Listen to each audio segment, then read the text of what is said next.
Welcome to the channel. We are going to revise chemical bonding one shot में मतलब उसको revise करेंगे हम 3-4 पार्ट में रिवाइज़ होगा है ना। पर हम इसको सुनेंगे और आप अपनी नोटबुक निकाल लीजिए। This is type of podcast something, ठीक है। तो पॉडकास्ट की तरह ये हम ही इसे सुनकर इसको हम नोट से रिवाइज़ करेंगे। It will be quite interesting, ठीक है। तो स्टार्ट करते हैं। फर्स्ट बात करते हैं हम केमिकल बॉन्डिंग के लिए। केमिकल बॉन्ड की केमिकल बॉन्ड क्या होते हैं? Force of attraction present between any chemical species like atoms, ions या मॉलिक्यूल्स। कोई भी एटम है, आयंस है या मॉलिक्यूल्स के बीच में जो फोर्स ऑफ अट्रैक्शन होता है उसे केमिकल बॉन्डिंग कहा जाता है। Bond formation is always exothermic process. Bond formation हमेशा एक एक्सोथर्मिक प्रोसेस होती है, मतलब कि एनर्जी रिलीज़ होगी, क्योंकि अगर हम बॉन्ड बना रहे हैं तो ये अच्छी बात है, मतलब कि अच्छी चीज़ है, एक्सोथर्मिक प्रोसेस है, ठीक है। तो बॉन्ड फॉर्मेशन क्या होती है कि एक मतलब जो मॉलिक्यूल्स हैं वो जुड़ रहे हैं, उनको मतलब ज़बरदस्ती जोड़ रहे हैं, वो खुद ही जुड़ रहे हैं, तो एनर्जी रिलीज़ हो रही है, तो एक्सोथर्मिक प्रोसेस है। एनर्जी रिलीज़ होती है उसे कहते हैं एक्सोथर्मिक प्रोसेस कहते हैं। बॉन्ड डिसोसिएशन जो है वो एंडोथर्मिक प्रोसेस है, मतलब हमें एनर्जी देनी पड़ती है किसी भी बॉन्ड को तोड़ने के लिए। जैसे हम किसी भी चीज़ को मान लेते हैं तोड़ रहे हैं, अब उसका बॉन्ड बना हुआ है ऑब्वियसली, क्योंकि अगर एक कागज़ ही उसको हम फाड़ रहे हैं तो तोड़ रहे हैं, मतलब उसको कट कर रहे हैं, है ना, उसको टॉर्न कर रहे हैं हम, तो फिर क्या हो रहा है कि वो कागज़ को हम जैसे दो टुकड़े करेंगे तो उसके अंदर थोड़ी एनर्जी लगाना पड़ेगी, एनर्जी देनी पड़ेगी। तो ये एंडोथर्मिक प्रोसेस है, मतलब कि एनर्जी दो, एंडोथर्मिक प्रोसेस, एनर्जी दो जो है, इसमें डेल्टा एच पॉजिटिव होता है, ठीक है। अब जो केमिकल कॉम्बिनेशन होते हैं उसके कोज क्या होते हैं? To acquire 8 electron in valence shell. Chemical combination इसलिए करते हैं एक रूल्स के हिसाब से कि उनको जो होते हैं ना, जो मॉलिक्यूल्स होते हैं उनको अपने या एटम होते हैं तो उनको अपने वैलेंस शेल में 8 इलेक्ट्रॉन कंप्लीट करना होते हैं, तो वो बॉन्ड बना लेते हैं। बॉन्ड फॉर्मेशन की वजह से दोनों के जो आउटर शेल है वैलेंस शेल, उसमें इलेक्ट्रॉन ऑक्टेट पूरा हो जाता है। To acquire state of minimum potential energy, और जिससे मिनिमम पोटेंशियल एनर्जी का स्टेट पे रहता है, ठीक है। तो काइनेटिक एनर्जी जो होती है वो मैक्सिमम रहती है, ठीक है, अकॉर्डिंग टू मॉडर्न अप्रोच। अब क्या होता है, एक ग्राफ होता है पोटेंशियल एनर्जी और डिस्टेंस के बीच में। पहले दो मॉलिक्यूल्स पास में आ रहे हैं, ठीक है, और आए पास में, पर एकदम जब बहुत ज़्यादा पास में रहते हैं दो मॉलिक्यूल्स, तो फिर उनकी पोटेंशियल एनर्जी एकदम हाई पे होती है। फिर वो जैसे ही वो एकदम पास में जाएंगे उसके बाद वो रिपल्शन शो करने लग जाएंगे, ठीक है। केमिकल बॉन्ड 2 टाइप्स के होते हैं, strong bond and weak bond. कितने टाइप के होते हैं केमिकल बॉन्ड? 2 टाइप्स के। स्ट्रॉन्ग बॉन्ड होता है, दूसरा होता है वीक बॉन्ड। जो स्ट्रॉन्ग बॉन्ड होते हैं वो फर्दर 4 पार्ट्स में डिवाइडेड है, और जो वीक बॉन्ड्स हैं वो फर्दर 2 पार्ट्स में डिवाइडेड है। स्ट्रॉन्ग बॉन्ड की बात करें तो कौन से 4 पार्ट में डिवाइडेड है? स्ट्रॉन्ग बॉन्ड जो होते हैं वो आयनिक bond, covalent bond, coordinate bond और मेटेलिक बॉन्ड में डिवाइडेड है। तो स्ट्रॉन्ग बॉन्ड जो होते हैं वो किस किस में डिवाइडेड है? Ionic bond, covalent bond, coordinate bond and metallic bond. तो ये 4 पार्ट में डिवाइडेड है, strong bond, ionic bond, covalent bond, coordinate bond और metallic bond. Weak bond 2 parts में डिवाइडेड है, एक तो हाइड्रोजन बॉन्ड और एक वंडरवॉल बॉन्ड। ये हाइड्रोजन बॉन्ड और जो वंडरवॉल बॉन्ड है ना, ये बहुत ज़्यादा वीक होते हैं, ठीक है, ये वीक बॉन्ड में आते हैं, ठीक है। Cosel's-Lewis approach octet rule. It was based on inertness of noble gas. जो लुइस का ऑक्टेट रूल था, कोसेल्स लेविस अप्रोच। लुइस ने जो कोसेल्स लुइस थे उन्होंने ऑक्टेट रूल दिया था, ये याद रखना है, क्वेश्चन यहाँ से भी आ सकता है कि कोसेल्स लेविस ने कौन सा रूल दिया था, तो ऑक्टेट रूल दिया था, ठीक है। It was based on inheritance of noble gas. ये किस पर बेस्ड है? नोबल गैस की इनहेरिटेंस, इनर्टनेस पर, कि जैसे नोबल गैस होता है वो इनर्ट होती है, मतलब कि उसका ऑक्टेट कंप्लीट होता है, उसके वैलेंस शेल में 8 इलेक्ट्रॉन कंप्लीट होते हैं। ऑक्टेट रूल से हमें नाम से पता चल रहा है कि हाँ भाई वैलेंस शेल में 8 इलेक्ट्रॉन होंगे, तो वो क्या होता है कि स्टेबल कॉन्फ़िगरेशन शो करती है।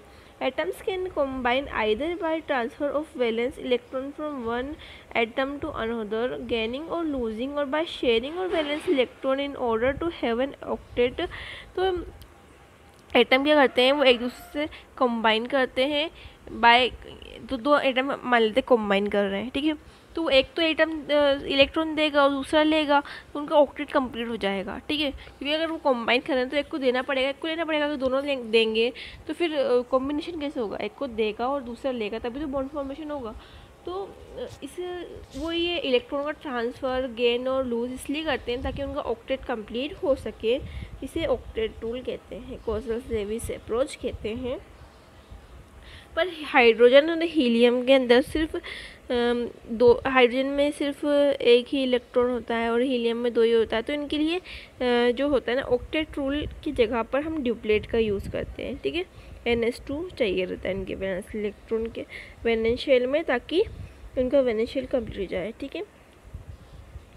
लुईस सिंबल क्या होते हैं, लुईस सिंबल जैसे एक इलेक्ट्रॉन है उसके वैलेंस शेल में, लिथियम के वैलेंस शेल में एक इलेक्ट्रॉन है, 1s2 2s1 होता है ना, तो 1 क्या आउटर शेल में, ठीक है, ये वैलेंस शेल में इलेक्ट्रॉन, तो उसको ऊपर 1 डॉट लगा देंगे, जितने वैलेंस शेल में इलेक्ट्रॉन होंगे उतने डॉट लगा के लुईस स्ट्रक्चर बन जाएगा। अब हम बात करते हैं NaCl में ऑक्टेट रूल की। तो Na है, उसके आउटर शेल में वैलेंस शेल में एक इलेक्ट्रॉन है, उसको 7 इलेक्ट्रॉन्स की और ज़रूरत है अगर उसको अपना ऑक्टेट पूरा करना है। क्लोरीन के पास 7 इलेक्ट्रॉन तो है, एक इलेक्ट्रॉन कमी है उसका ऑक्टेट पूरा करने के लिए, तो NaCl के साथ बॉन्ड बनाएगा, Cl उसके साथ अपने 7 इलेक्ट्रॉन शेयर करेगा और Na, हाँ, तो लास्ट वीडियो में NaCl वाला एग्जाम्पल चल रहा था हमारा। तो NaCl के साथ बॉन्ड बनाने के लिए Na के आउटर शेल में 7 इलेक्ट्रॉन, सॉरी 1 इलेक्ट्रॉन था, वैलेंस शेल में Cl के पास 7 इलेक्ट्रॉन थे, दोनों अपने ऑक्टेट पूरा करने के लिए बॉन्ड फॉर्मेशन कर लिया, तब दोनों के पास जो गए 8 इलेक्ट्रॉन हो गए, ये शेयर कर रखा है, मतलब कि दोनों ने बॉन्ड बना रखा है, इससे ऑक्टेट कंप्लीट हो गया, ठीक है। Cl2 अपने आपस में जुड़ जाएगा, Cl के पास 7 है, ठीक है, और दूसरे Cl के पास भी 7 इलेक्ट्रॉन्स हैं, ठीक है। तो क्या होगा कि जो 6 इलेक्ट्रॉन तो अपने पास रख लेंगे, Cl जो एक इलेक्ट्रॉन ना उसके साथ दोनों क्या करेंगे, बॉन्ड फॉर्मेशन कर लेंगे। अभी जो एक इलेक्ट्रॉन आया है ना, ये Cl उस वाले Cl के साथ भी गिना जाएगा, दूसरे वाले Cl के साथ भी गिना जाएगा, तो इनका भी ऑक्टेट कंप्लीट हो गया। ऐसे करके ये बॉन्ड फॉर्मेशन होता है, ठीक है। कभी डबल बॉन्ड बना लेंगे अगर Cl के अंदर की कमी पूरी नहीं हो पाती एक बॉन्ड से, डबल बॉन्ड बना लेता हूँ ऐसे, ठीक है। तो ऑक्सीजन के अंदर होता है ऐसा केस, तो ऑक्सीजन आया, ऑक्सीजन के पास 6 जो है वैलेंस इलेक्ट्रॉन, इसको 2 की ज़रूरत है। अब 2 की ज़रूरत है, अगर कोई दूसरा ऐसे आता है, कोई मान लेते हैं कोई सा भी आ जाता है ऐसा जिसके एटम जिसके वैलेंस शेल में 2 इलेक्ट्रॉन है, ठीक है, तो ये तो 6 इलेक्ट्रॉन है, तो फिर ये जो ऑक्सीजन में तो 6 वैलेंस इलेक्ट्रॉन है, और जो दूसरा है उसके पास अगर 2 होंगे तो ये एक सिंगल बॉन्ड से जुड़ जाएंगे, ठीक है। पर मतलब ये बॉन्ड बना लेंगे ऐसे, पर अगर ऑक्सीजन है उसको ऑक्सीजन से बॉन्ड बनाना है तो 6 तो इसके इलेक्ट्रॉन हो जाएंगे, और जो ये है दूसरा वाला ऑक्सीजन, ये साथ 2 और उससे दो बॉन्ड बना लेगा, तो इसके ऐसे बन जाएंगे, ऐसे बनते हैं, ठीक है। तो लेविस डॉट स्ट्रक्चर की बात करते हैं। लेविस डॉट स्ट्रक्चर और फॉर्मल चार्ज किसे कहते हैं। तो फॉर्मल चार्ज निकालना है, तो फॉर्मल चार्ज निकालने के लिए हम क्या करते हैं, नंबर ऑफ बॉन्डिंग इलेक्ट्रॉन और नंबर ऑफ शेयर्ड इलेक्ट्रॉन कितने होते हैं बराबर require valence electron minus available valence electron. फिर जो तो bond order is equals to bonding electron upon 2 उसको इलेक्ट्रॉन की, या फिर उसके बाद हम उसको मतलब ऐसे कर सकते हैं। पर इसका फॉर्मूला भी होता है कि बॉन्ड ऑर्डर या number of bond is equals to bonding electrons upon 2।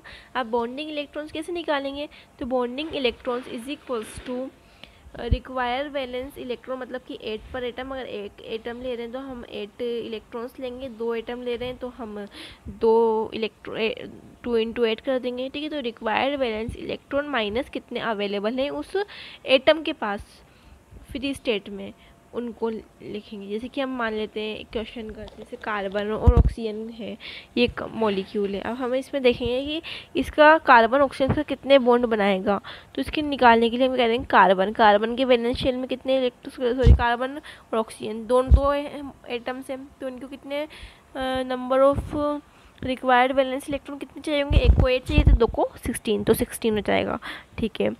और अवेलेबल कितने हैं, मतलब इनके वैलेंस शेल में कितने इलेक्ट्रॉन है, तो कार्बन है तो 1s2 2s2 2p 2p2, ठीक है। तो इसके पास 4 इलेक्ट्रॉन्स है अवेलेबल वैलेंस शेल में 2s2 2p2, क्योंकि 1s2 तो वो है इसका, है ना, और अंदर का। तो 4 इलेक्ट्रॉन्स के वैलेंस में है और ऑक्सीजन में 6 है, तो 6 और 4 10 अवेलेबल है, रिक्वायर माइनस अवेलेबल, तो 16 माइनस 10, तो 16 माइनस 10 अपॉन 2 कर देंगे, है ना। 16 माइनस 10 अपॉन 2 करेंगे तो 4 6/2 3, तो 3 बॉन्ड बनाया कार्बन ऑक्सीजन के साथ, ऐसा होगा। फॉर्मल चार्ज किसे कहते हैं, extra charge present on atom due to gain और लॉस ऑफ इलेक्ट्रॉन। अगर किसी एटम ने लॉस किया है या गेन किया है किसी इलेक्ट्रॉन को, तो उस पर उसे फॉर्मल चार्ज कहते हैं, ठीक है। फॉर्मल चार्ज निकालने के लिए जितने होने चाहिए, मतलब कि वैलेंस इलेक्ट्रॉन फ्री स्टेट में जितने होने चाहिए उसमें से जितने हैं उन्हें माइनस कर देंगे हम, जैसे कि कार्बन और ऑक्सीजन ट्रिपल बॉन्ड बना रखा है उन्होंने, ठीक है। अब कार्बन के पास 3 तो ये हो गए बॉन्ड वाले इलेक्ट्रॉन, और बच्चे इसके खुद के 2, है ना, क्योंकि 5 जो 3 तो इसके पास हो गए जिससे इसने बॉन्ड बनाया है, और इसके पास पहले से कितने थे,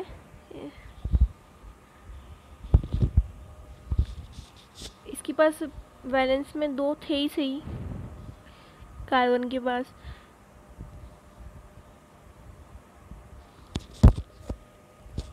कार्बन ने 3 बॉन्ड बनाए, ठीक है। तो कितने इलेक्ट्रॉन हो गए, 6 इलेक्ट्रॉन, 2 इलेक्ट्रॉन इसके लोन पेयर में चले गए। इस ऑक्सीजन ने भी 3 बॉन्ड बनाए, तो इसके पास 6 तो ये हो गए, और 2 इसके लोन पेयर में चले गए।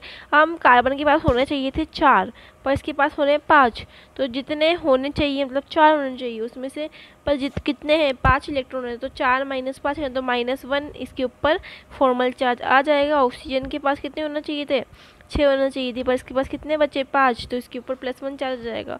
तो ऐसे इसको फॉर्मल चार्ज को निकालते हैं हम, ठीक है। क्योंकि हम बॉन्ड बनाएंगे, पहले तो बॉन्ड नंबर निकालेंगे कितने बॉन्ड बन रहे हैं, ठीक है। फिर उसके बाद हम क्या करेंगे, उसके ऑक्टेट पूरा कर देंगे। पर अब जितने आ रहे हैं ना, जितने होने चाहिए तो उसके पास फिर उसमें से माइनस कर देंगे जितने हैं, तो हमें फॉर्मल चार्ज निकल जाएगा, ठीक है।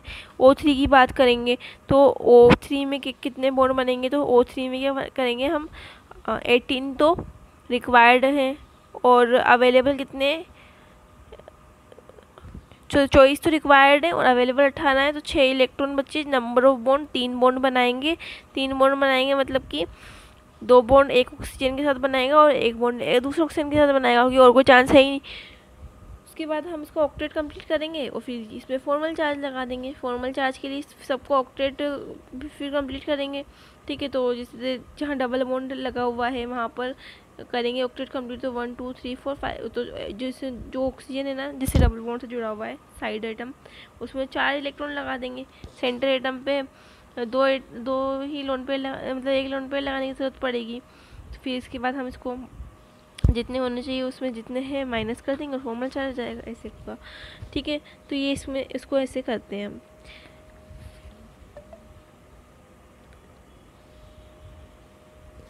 अब एक जो ऑक्सीजन है उसके लिए एक जुगाड़ है कि ऑक्सीजन के लिए मतलब कैसे काउंट करें।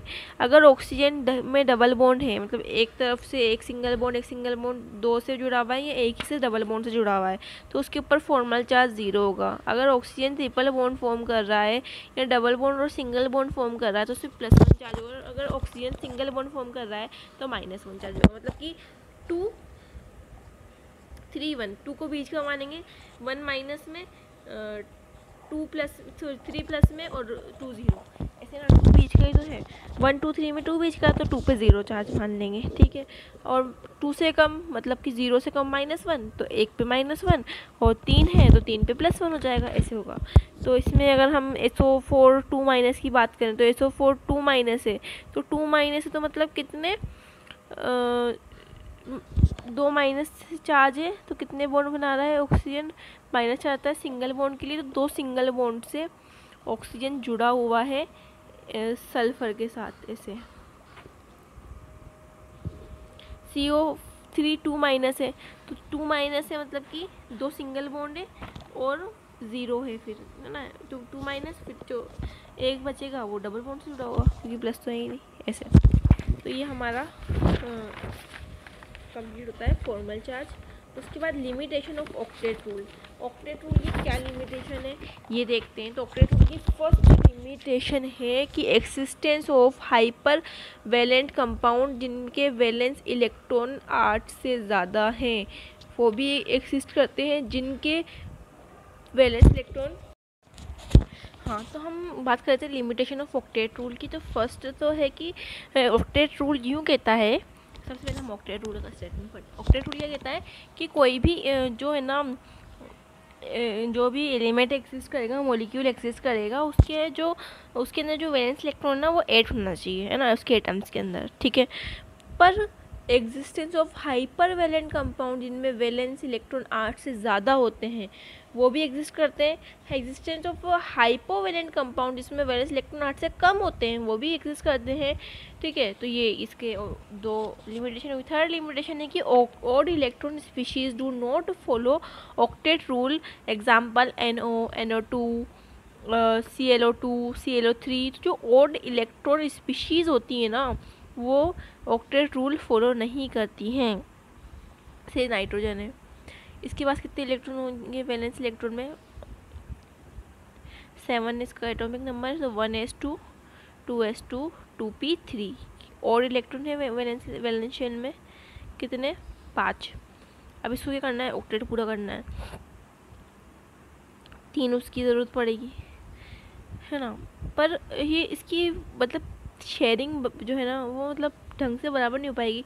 तो और इलेक्ट्रॉन स्पीशीज जो होती है ना वो ऑक्टेट रूल फॉलो नहीं करती है, जैसे NO, NO2, ClO2 और ClO3, ठीक है, ये याद रखना है। Existence of compound of inert gas with oxygen, मतलब कि जो इनर गेट है ना अब ये तो यूँ कहते हैं जो ऑक्टेट रूल तो यूँ कहता है कि इनके वैलेंस शेल में 8 इलेक्ट्रॉन है, ये भाई सेचुरेट हो गए। अब ये इनको कोई बॉन्ड बनाने की ज़रूरत नहीं है, पर इनर्ट गैस भी कंपाउंड बनाती है F2 के साथ, जैसे XeF2, ज़ीनॉन फ्लोरीन के साथ, हाँ फ्लोरीन के साथ बॉन्ड बना रहा है F2 के साथ, है ना। तो ऑक्टेट से ज़्यादा 8 इलेक्ट्रॉन से ज़्यादा उसमें इसके वैलेंस शेल में इलेक्ट्रॉन हो जाएंगे, इसे KrF2 इसका एक्सप्रेशन है। ये थ्योरी ना तो रिलेटिव स्टेबिलिटी बताती है, मतलब अब ये इसने बता दिया कि स्टेबल होंगी, पर रिलेटिवली कौन सा स्टेबल होगा तो ये इसने नहीं बताया ऑक्टेट रूल में। तो ना तो इसने रिलेटिव स्टेबिलिटी को बताया और totally silent about the energy of molecule. Energy, क्योंकि स्टेबिलिटी पता चलेगी तो हम एनर्जी ओबियसली निकाल सकते हैं। एनर्जी प्रोपोर्शनल टू स्टेबिलिटी, जितनी ज़्यादा एनर्जी उतनी कम स्टेबिलिटी। तो स्टेबिलिटी के बारे में नहीं बताया, एनर्जी के बारे में नहीं बताया, शेप ऑफ मॉलिक्यूल के बारे में भी नहीं बताया, ठीक है। तो ये हमारी ऑक्टेट रूल कंप्लीट होता है।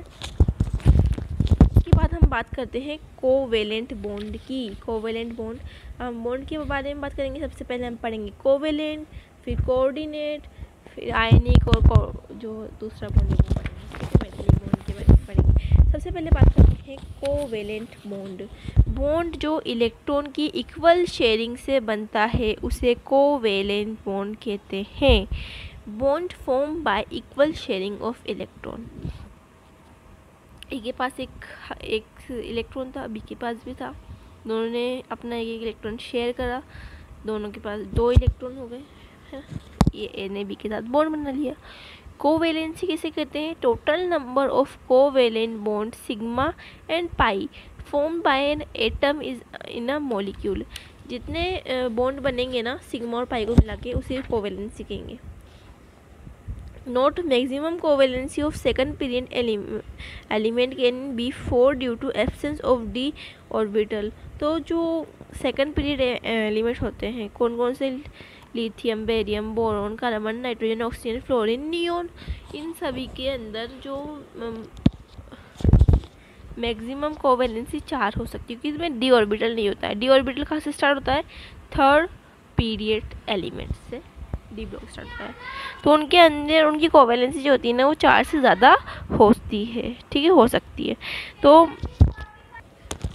ठीक है, तो इसे कोवेलेंसी कहते हैं। जैसे कार्बन है, अब वो क्या सेकंड पीरियड का है ना, तो उसके अंदर जो है ना 4 ही उसकी कोवेलेंसी होगी, ठीक है। तो ऐसे होगा second period valence shell 4 orbitals,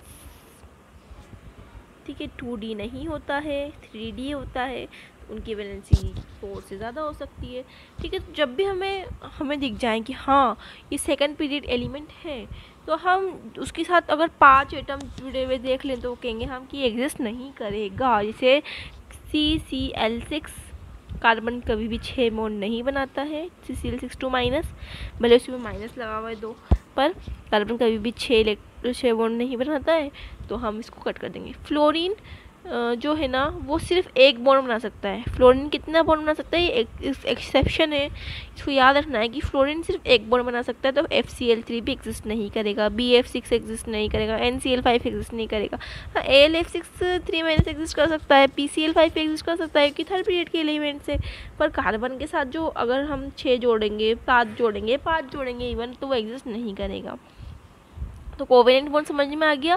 covalent bond किसे कह रहे हैं कि इक्वल शेयरिंग हो रही है ना इलेक्ट्रॉन्स की।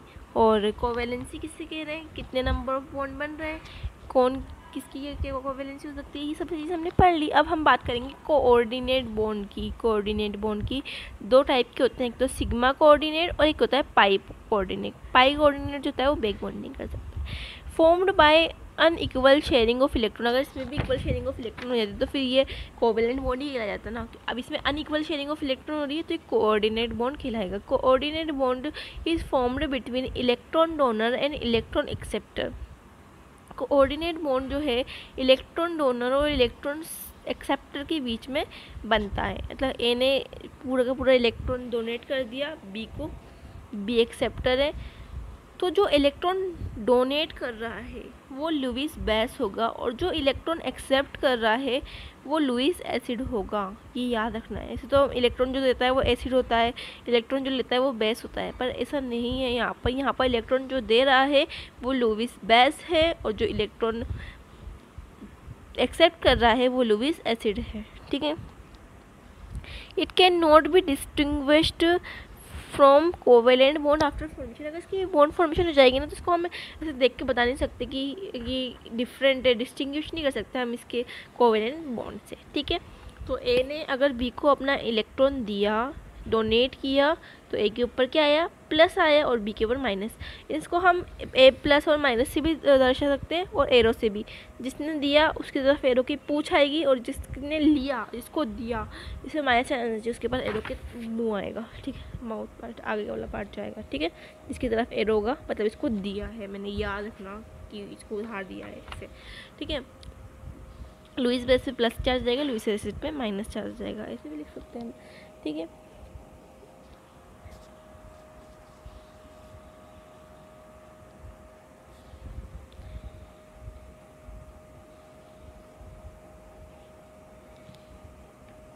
O3 है तो O ने जो था ना एक डबल बॉन्ड बना रखे थे एक O3 के साथ, दूसरे को अपना इलेक्ट्रॉन दे दिया तो उसके ऊपर प्लस आ गया, उसमें माइनस आ गया, ऐसे बन जाएंगे, ठीक है। तो ये पर जो NO3 होता है ना, NO3 माइनस की बात करें हम, तो NO3 माइनस के बारे में हम देखेंगे तो अगर इसका बॉन्ड निकालेंगे हम तो हम 4 या 5 बॉन्ड आएगा। तो नाइट्रोजन 4 या 5 बॉन्ड बनाता ही नहीं है, तो फिर क्या करें हम, तो फॉर्मल चार्ज ऑन नाइट्रोजन और लोन पेयर ऑन नाइट्रोजन, तो यहाँ पर कोऑर्डिनेट बॉन्ड लगेगा, ठीक है। नाइट्रोजन अपने जो लोन पेयर है वही ऑक्सीजन को दे देगा ऐसे। उसके बाद VACPR थ्योरी जो हम नेक्स्ट पार्ट में पढ़ेंगे वो आएगी।